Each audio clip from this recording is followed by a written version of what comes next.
Welcome to Let Me Fix This. Enjoy the video. In this video, I will explain how to connect Notion to Apple Calendar.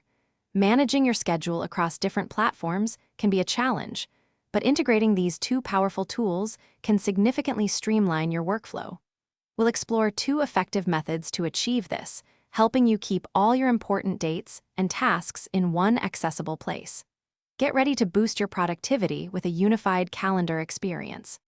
One powerful way to connect Notion and Apple Calendar is through third-party automation tools such as Zapier or Make.com.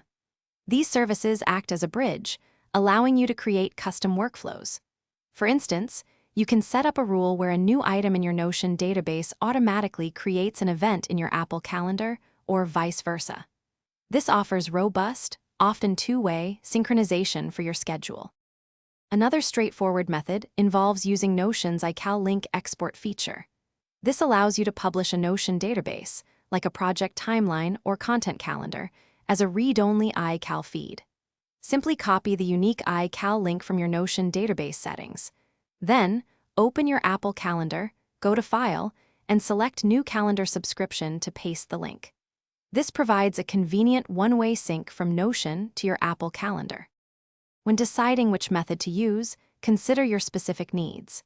If you require a two-way synchronization, where changes in either Notion or Apple Calendar update the other, third-party integration tools are your best bet.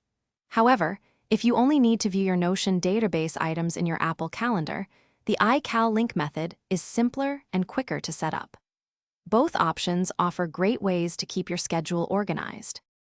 Thanks for watching. If you found this helpful, don't forget to like and subscribe.